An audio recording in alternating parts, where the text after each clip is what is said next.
आज की इस वीडियो में हम पालक की खेती कैसे करें, इससे संबंधित आपको सभी जानकारियां देंगे। तो आप सब निश्चिंत हो जाइए। अगर आप पालक की खेती करना चाहते हैं तो ये कम लागत में और कम समय में एक ऐसी फसल है जिसको आप कर सकते हैं। कि अगर आप पुराने किसान हैं और आप ट्राई करना चाहते हैं कि काफी अच्छे रेट में आप बेच सकें, तो ऐसे में आप कोशिश कीजिए कि गर्मियों में भी इसको उपजा करके आप बेच सके। तो सबसे पहले हम आप लोगों को बता देना चाहेंगे कि आप खेत की तैयारी कैसे करेंगे। देखिए, खेत की तैयारी में लगभग सभी फसलों में वही चीजें हैं। इसमें जो साग वर्गीय फसलें होती हैं ये जमीन के ऊपरी परत में ही रहती हैं, तो इस वजह से हमें गहरी जुताई की आवश्यकता नहीं होती है। ऐसे में हम बस आप रूटावेटर की सहायता से खेत को तैयार कर सकते हैं और उसमें पर्याप्त नमी रहे। पर्याप्त नमी आप कैसे जांचेंगे, इसके लिए आप खेत में जाइए और उस मिट्टी को उठाइए और हाथ में लेकर के उसका लड्डू बनाइए। अगर लड्डू बन जा रहा है तो आप समझिए कि पर्याप्त नमी है और ऐसे में जो है आप बीज की बुआई कर सकते हैं। अब आता है कि खेत की तैयारी के समय जो खाद वगैरह होती है इसको आप कितना डालें, कैसे डालें। देखिए, अगर आपके पास गोबर की खाद उपलब्ध है पर्याप्त मात्रा में तो 2 से 3 ट्राली जो है गोबर की खाद आप प्रयोग कर सकते हैं। अगर गोबर की खाद नहीं है तो आप ऐसे में तकरीबन सिंगल सुपर फास्फेट, यूरिया और डीएपी ये तीनों मात्रा बराबर मिला ले और प्रति एकड़ 100 किलो खेत में डाल करके अंतिम जुताई के समय, तो ये चीजें हैं आपकी खेत की तैयारी का और खाद वगैरह।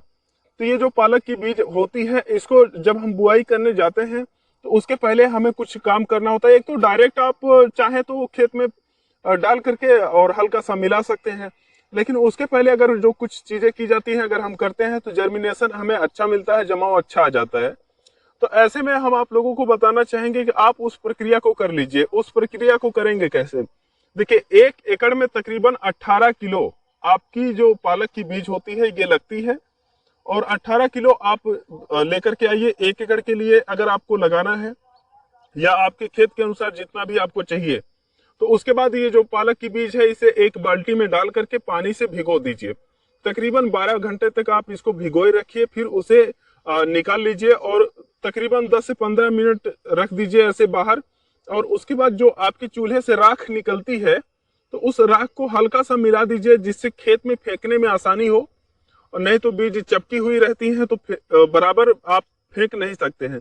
और इसकी जो बिजाई होती है ये जैसे आपका गेहूं फेंका जाता है पूरे खेत में, उसी तरह से ये भी फेंका जाता है। तो ऐसे में आप जो है 1 एकड़ के लिए 18 किलो लीजिए और पूरे खेत में बताई गई विधि के अनुसार डाल दीजिए और उसके बाद पाटा लगा दीजिए, काम आपका हो जाएगा। साग वर्गीय जो फसलें होती हैं इसमें रोग बहुत ही कम लगते हैं और खास तौर पे अगर हम ठंडियों में बात करें तो ना के बराबर लगते हैं। और जो गर्मियों में रोग लगते हैं वो पत्ती खाने वाले रोग लगते हैं, क्योंकि जो साग वर्गीय फसलें आती हैं इसकी पत्ती ही प्रयोग में की जाती लाई जाती है। तो ये पत्ती जब खा जाएंगे तो फिर आप क्या बेचेंगे, आपके प्रोडक्ट की जो क्वालिटी है ये भी घट जाएगी। तो ऐसे में आपको कुछ दवाओं का इस्तेमाल करना पड़ता है खासतौर पे गर्मियों में। हालांकि अगर आप उसके बारे में जानना चाहते हैं तो आप बता दीजिएगा, उसके लिए एक अलग वीडियो हम बता देंगे कि आपको किस तरह से क्या करना होगा।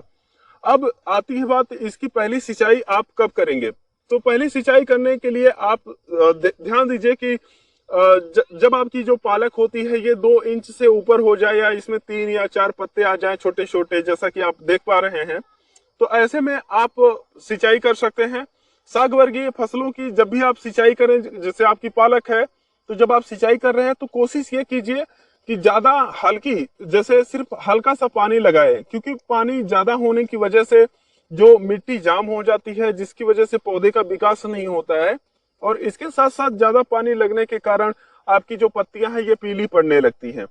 अगर आपकी पत्तियों में पीलापन आता है, किसी खेत में आप बार बार बुआई करते आ रहे हैं, तो आप ये समझ जाइए कि आपको सिंगल सुपर फास्फेट, यूरिया और सल्फर जो है ये अलग से देना पड़ेगा, और ताकि जो आपकी ये जो साग वर्गीय फसलें हैं इनमें पीलापन दूर किया जा सके। तो पहला पानी आपका ये हो गया। और खासतौर पे अगर आप ठंडी में बुआई किए हैं तो 2 पानी में आपकी फसल तैयार हो जाती है और तकरीबन 40 से 45 दिन के अंदर आपकी जो पालक है ये कटने लगती है और 60वें दिन लगभग आपका जो खेत होता है ये पूरी तरह से खाली हो जाता है। तो आज की वीडियो के लिए बस इतना ही। चलते हैं, नमस्कार।